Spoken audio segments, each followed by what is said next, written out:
Hello there, lovely fellow crafters. Thanks for stopping by today.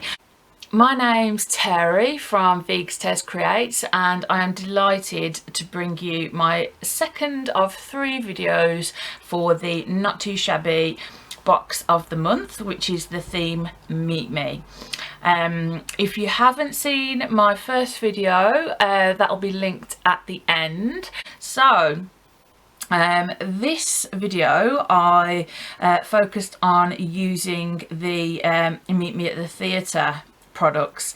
So I coloured up this little girl and I used the ephemera, and I used one of my favourite ever techniques in the world.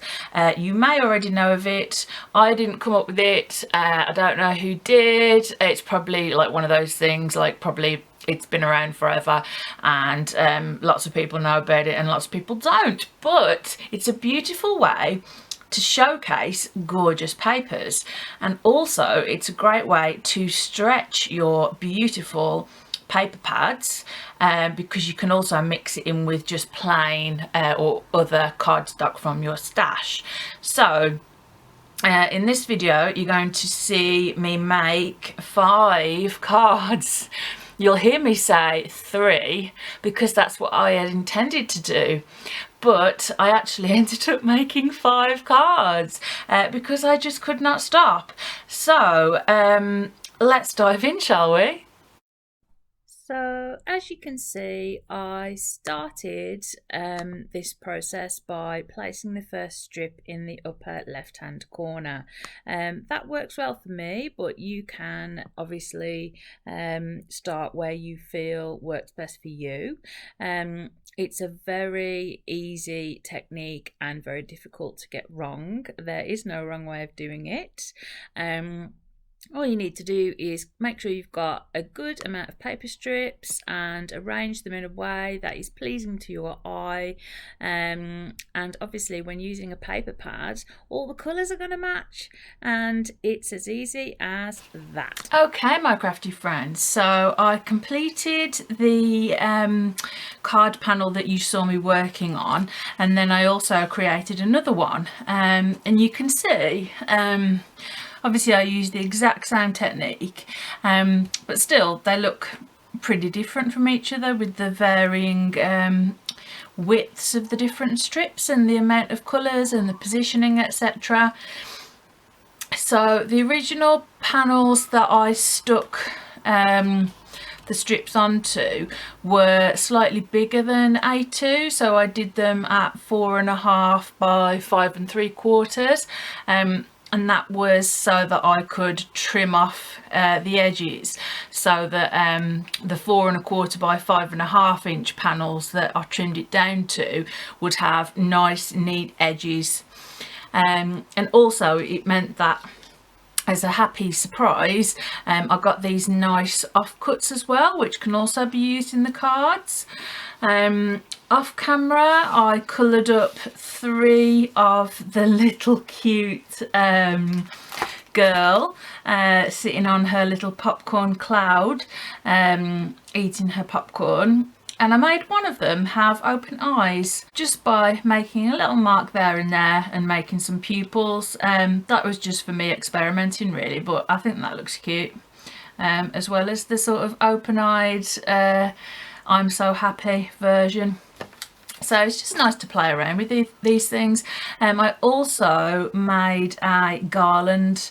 I saw one of my teamies make a garland by using this little stamp several times together in one of her recent videos, and I thought, oh, I'm gonna nick that.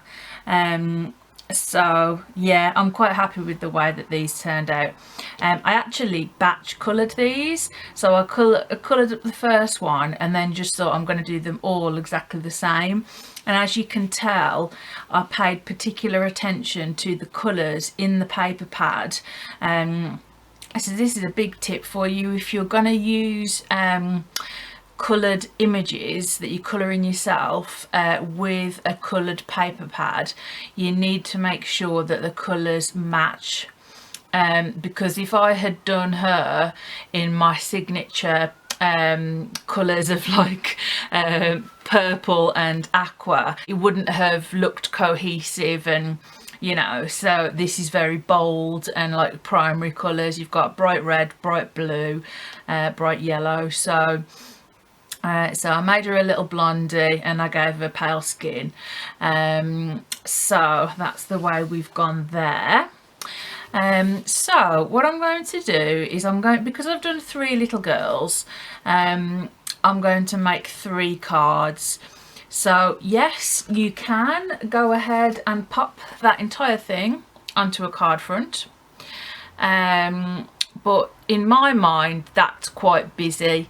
That's quite a lot. If I were to do that in a card, which I have done before, I would then do a big bold sentiment like hugs, and then a little sending you or something like that. But there is so much more that you can do using this technique.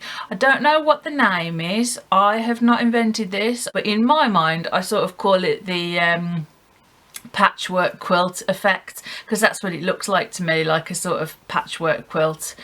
And it is so much fun. If you've never tried it, you can do it while you're watching the telly.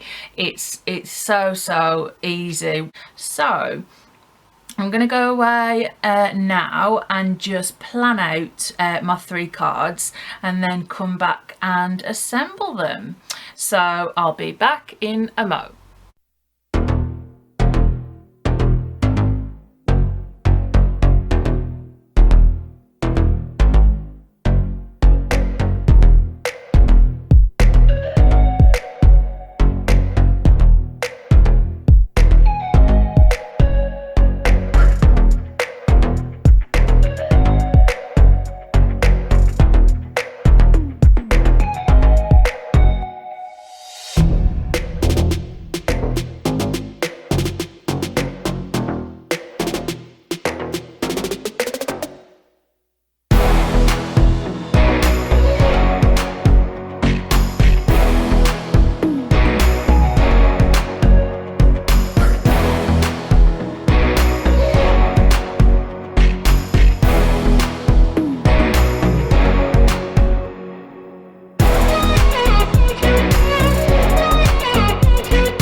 Okay, my crafty friends, so here we go, the completed cards. I'd only intended to make 3 because I had coloured up the 3 images, but then I ended up creating 2 more using the ephemera and the 2 patterned panels that I had made, which just goes to show how far you can make those panels stretch. So if you've never tried this technique, it might have a proper name. If you know what the name is, let me know in the comments, but I sort of call it the patchwork quilt effect because that's what it looks like to me. So what I have done on all of them is gone and added some glossy accents and some Nouveau Crystal Glaze, which are the same things really, onto different parts. So on this one I've put a nice dollop here to make it shiny. I've also gone over some of the sentiments in a sort of shiny black pen. And this is the one where I gave the little girl eyes, which I think, and a little mouth there, which I think looks quite cute. And then the the popcorn wreath there. I'll put little glossy accents on the little hearts as well, and lots of little of the sort of AB bling to go with the blue ink blended background, which I sprayed with shimmer spray. This one I created a frame, so using 2 different size dies. I've got a die set where it's got a mixture of straight edge and then wavy edges, so I picked 2 that were a nice distance apart to give me a nice frame, and then I cut 2 more, so kept the 2 dies in the same position so that the frame would be exactly the same. So I cut 2 more of those in white and added them, so you can just about see if you look to the side, but it gives some nice dimension, and our little girl is sat on her popcorn cloud, happy as can be. Again, I did some ink blending, and I also added some shimmer spritz to that little girl. And then this one is, I took the full panel and then sliced it at a nice angle, and then put the little girl here. This one you can see I've gone over it in like a shiny black pen. I've added glossy accents and Nouveau Crystal Glaze. I can't remember which I've done to which. I was using one for one and then one for some others. And then these 2.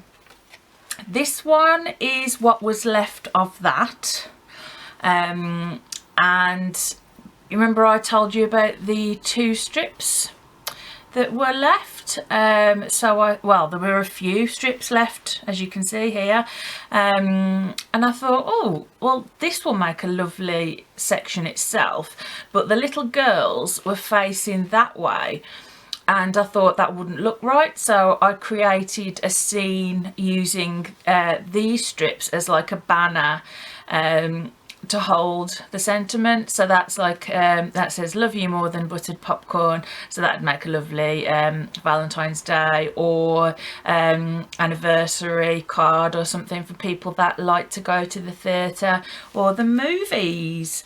And then the last one, we've got our girl on the lovely comfy couch. I've added glossy accents to her little flower in her hair, to a movie night ticket, to a bobble. This is the cutout from the frame. So again, I used the same nesting die set, and I used just the next one up, which just gave me a little skinny border of blue. And then I used a thicker border with the gorgeous gold faux sort of glittery sequiny paper, and then I used the movie night stamp and then did some squiggles, just some lines around it, and I raised these up on foam pads. So 5 cards out that were meant to be 3, but I just couldn't stop. So I'd love to know what your favourite is, if you've tried this technique, and if you have tried this technique, how do you normally use it? Do you normally do things like this? Do you normally do things like this? Do you normally just use the whole panel? Is there anything you haven't tried? And if you have found value in this video, I would really love it if you would give the video a like and leave a comment, as that shows YouTube that people enjoy the video and they then go and show it to more people. So I will see you again for my 3rd video with the box of the month, which I'll be focusing on the Alice elements in there, the Meet Me in Wonderland, and I will incorporate some colouring tutorial into that, and that will be over on my own channel, Veegstez Creates. I know lots of people were interested in that colouring tutorial. I think it's the 25th, might be the 28th, but I think it's the 25th that my 3rd video goes live. So yeah, I know lots of you are interested, so make sure to hit that notification bell, because then you'll be notified when I upload a new video. So that's all from me today, and I'll see you again on the 25th for some more crafty goodness. Bye for now.